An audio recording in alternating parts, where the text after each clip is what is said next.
Alright, so good morning everyone. Mao na ni atong continuation sa theorems. So we are now on theorems on isosceles trapezoid.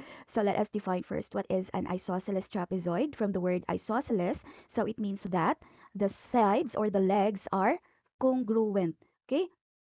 Ang pasabot, ang leg MA is congruent to leg OR. So whatever the measure of leg MA, it is equal to the measure of leg OR. Okay, so let's start with theorem number 7. The base angles of an isosceles trapezoid are congruent. So take note that if we are talking of the base, there are two bases, right?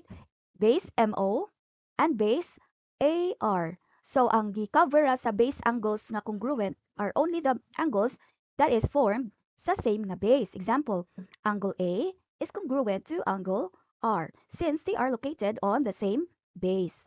Okay? And angle M is congruent to angle O. Kay pareha naman po sila og base ang MO. So for example, if the measure of angle A is 60, what is the measure of angle R? So the answer is it's also 60 since they are congruent. Okay? If the measure of angle M is 120, the measure of angle O is also 120.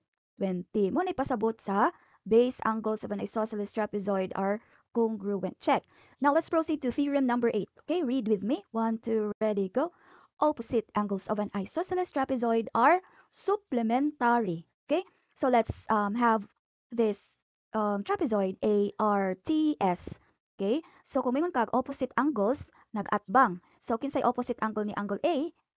Of course, it's angle T. So if angle A is, for example, angle A is 50 degrees, pila may measure ni angle T? Yes, correct. Kung ning answer ka og 130. Why is it so?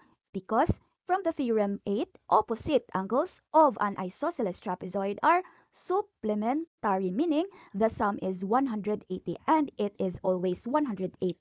So, whatever the measure of this isa ka angle, same ang measure ni sa ijang at no, not same but ang ijang supplement ang opposite angle. So, mobalik ta sa theorem 7, if angle A is 50, ang angle S pod kay unsa? 50. Because we are still talking here of an isosceles trapezoid and theorem 7 is still applicable that the base angles are congruent. So kung si A kay 50, of course si S ang ijang kaatbang is or kauban consecutive nga same base is also 50. If ang atbang ni angle A kay si angle T and they are supplementary, so it's 130 degrees, of course, angle R is also 130 degrees. It's because angle R and angle T are located on the same base. So congruent sila. Okay, let's proceed to theorem number 9. The diagonals of an isosceles trapezoid are congruent. All right.